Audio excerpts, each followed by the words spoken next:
Good morning, afternoon, or evening, depending on where you are and when you're watching.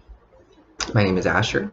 I've recently started a self-care, self-help kind of channel, and today I wanted to have a little bit of a chat about cognitive distortions. So I kind of just want to go over what cognitive distortions are and talk about some really common ones. Because these are something that pretty much everyone I've ever met has experienced to some degree or another.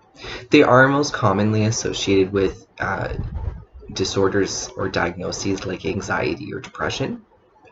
What a cognitive distortion is basically a faulty, limited, or inaccurate thought or kind of belief system. I think they're typically more thoughts, almost automatic thoughts that a lot of us experience. And the reason that they're considered faulty or inaccurate is because they tend to be very one-sided. An example would be catastrophizing, which is a super common cognitive distortion. So with catastrophizing, what you're doing is you're basically assuming and kind of expecting and preparing yourself and convincing yourself that the worst possible outcome in a situation is going to happen. Not only that it is the most likely outcome, but it is the only reasonable outcome that will happen. Which, as we know realistically, when there are a variety of potential outcomes in a situation from a rational perspective, there is at least an equal percentage of probably all of those things happening. There's maybe a much higher percentage of one outcome than another. But I think realistically, at least when I think back on my experiences when I have been catastrophizing, it was actually very seldom that the situation I was fearful of actually resulted in the worst possible outcome that I worried it would. So, the benefit of catastrophizing, to a degree, is that it can be helpful to prepare yourself for multiple outcomes. I know for someone like myself, by virtue of my ADHD, suspected autism, and BPD, I do tend to be really rigid and inflexible.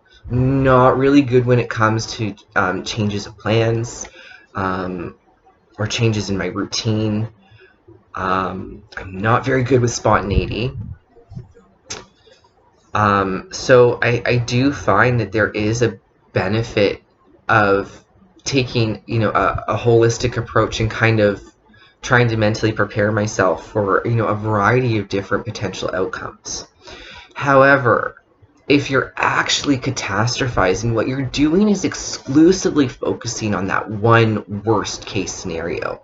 And the problem with that is that not only are you kind of messing with your nervous system a little bit, getting yourself all worked up, but you're also taking yourself out of the moment by worrying about something that hasn't even come to pass yet. And by assuming and fearing that this worst possible outcome is going to happen, especially if catastrophizing is a really common cognitive distortion for you, is it can really feed into some of the other cognitive distortions, especially in impacting your overall worldview. And it's so easy to fall into the trap of catastrophizing, focusing on or believing that only that one negative or that worst possible outcome is going to happen. When oftentimes that's not the case. So, my next cognitive distortion, well, they're not my cognitive distortions. I do have a lot of them, though. Let's talk about all or nothing thinking. This is one I'm really infamous for. Again, BPD. So all or nothing thinking is, okay, as far as identifying a cognitive distortion, there are certain cues you can kind of look for. You are probably using an all or nothing statement or cognitive distortion or belief system if you're using words like always or never.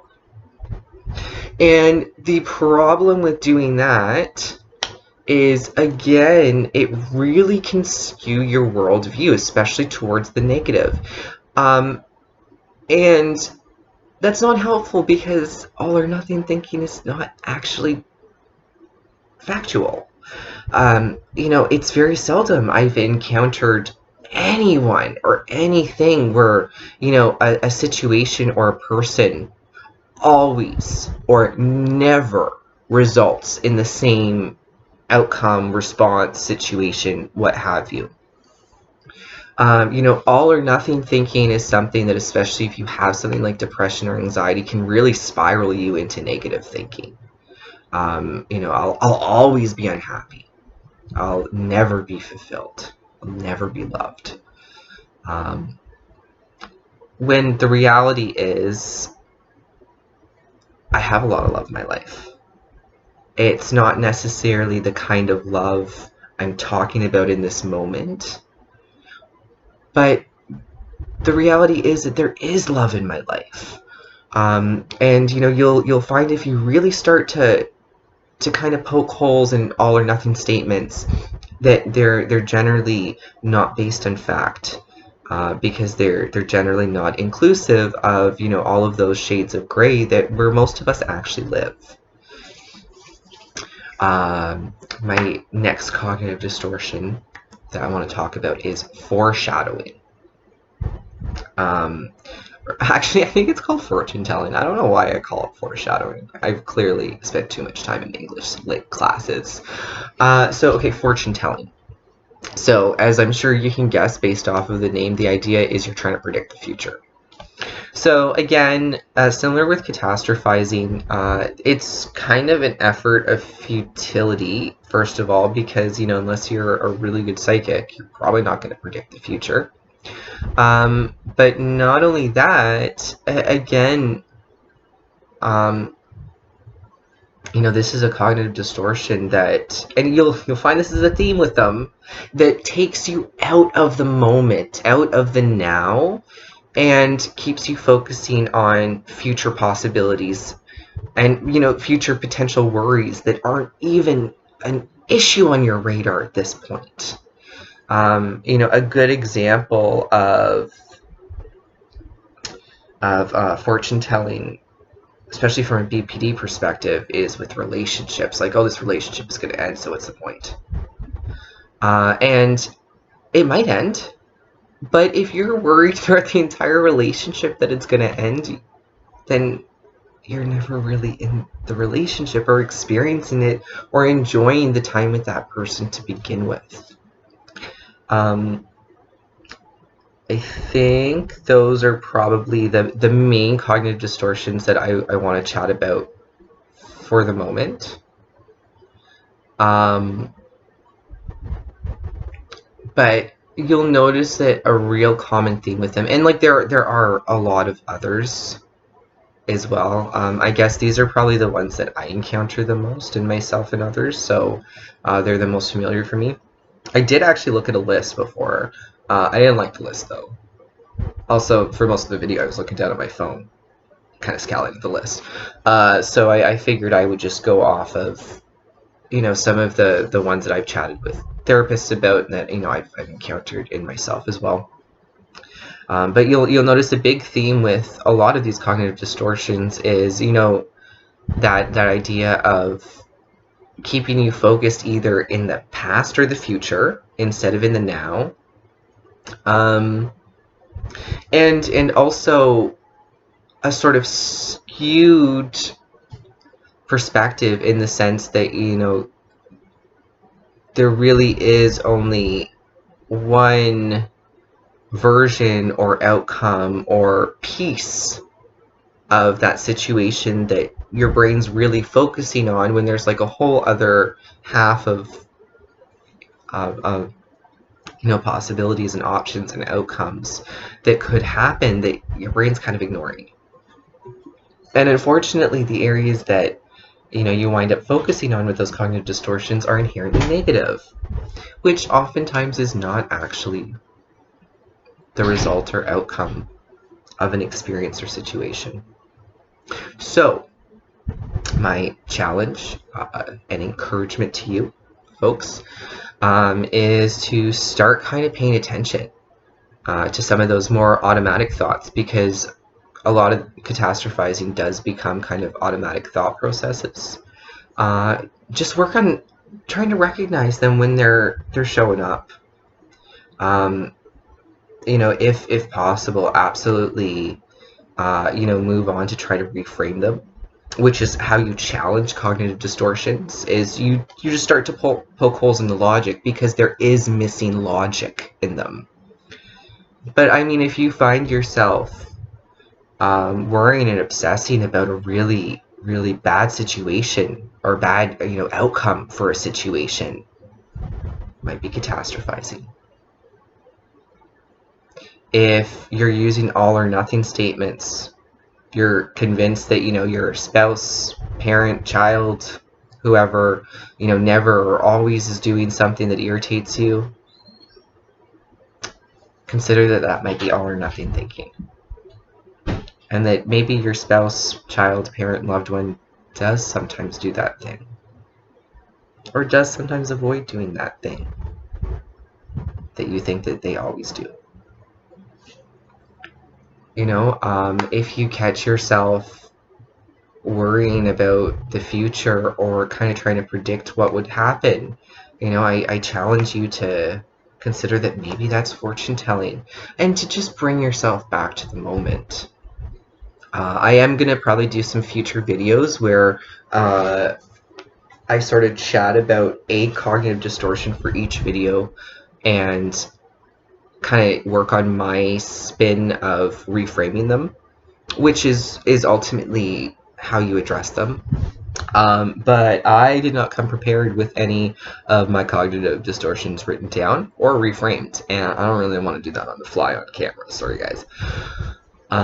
So I'll probably do that for some future upcoming videos, because I have found in my experience, so cognitive behavioral therapy, which is where the idea of cognitive distortions and reframing them comes from, is a really, really well known, researched therapeutic approach that really focuses on challenging negative thinking, and kind of taking more control over those more automatic thought processes. I have found when I have tried to engage with a lot of these like worksheets or workbooks, either solo with prior clients I had, because I do work in the social services, or with prior therapists I've had for myself, I found them a little inaccessible for me. So to be fair, I do have some auditory processing issues and emotional processing issues, so there's a bit of a delay sometimes. I'm a little emotionally slow. Don't at me. But I've found that there's this sense of not only being kind of put on the spot, but there's often a lack of guidance on how to identify the cognitive distortion or how to reframe it with a lot of those approaches I've encountered. So I found what's really been helpful for me is turning to some apps, and one that I really, really enjoy in particular for the challenging cognitive distortions is an app called Woebot. It's spelled Woebot. Woebot. I believe it is available for Apple and Android. So what's really cool about this is, like a lot of the other self-care or CBT apps out there, it does have some tools and techniques for if you're, escalated more in the moment, mindfulness, meditation, like breathing techniques to kind of chill your nervous system out before, challenging some of those things to get you to that calm state. But it also has, it's an AI technically. It also has this really, really cool chat function where you can basically tell Woebot something that you're upset about, some kind of statement, and Woebot will like prompt and guide you in identifying any potential cognitive distortions in that statement. And then also kind of prompt and guide you on how to reframe it to something that, you know, again, is not necessarily all like, oh, light and love, happy to read her, but is honestly just more fair and truthful and reflective of reality, as opposed to being exclusively reflective of fears. So I would greatly encourage anyone who's interested in learning more about cognitive distortions or how to challenge them to consider checking out Woebot. I'm not like sponsored or paid or anything, obviously. You've seen I have no subscribers. It's just an app that I really enjoyed, because I find, and like this is coming from someone who is still actively in therapy, I find that a lot of the time, if I'm not actively in the moment experiencing a cognitive distortion, it's a little more challenging for me in the moment to kind of come up with one to reframe in the first place.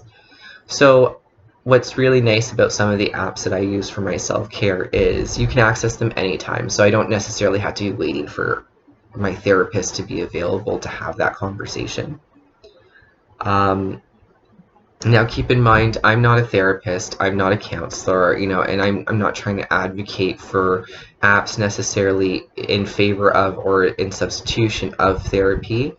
I just want to talk about some of the things that I have found helpful for me. And personally, from my experience, you know, I recognize that therapy is not accessible for a lot of people. Even for those that it is, you know, it's not something that you can necessarily rely on in a crisis moment for availability.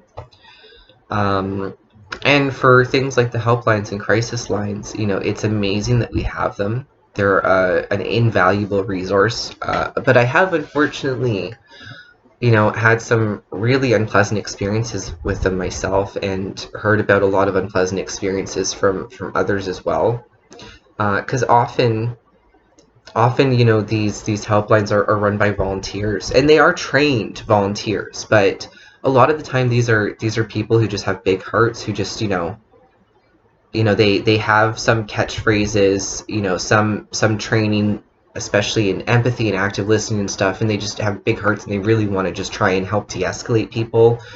But I do find that sometimes, if you're looking for a little bit more than just that, like, emotional validation, or, you know, a resource to some organization, that some of these apps I use are particularly helpful because there is a focus on the tools and techniques. Yeah, and I just, I've personally found in my experience that the algorithms that they have available now for things like cognitive distortions and CBT, are really, really effective and beneficial.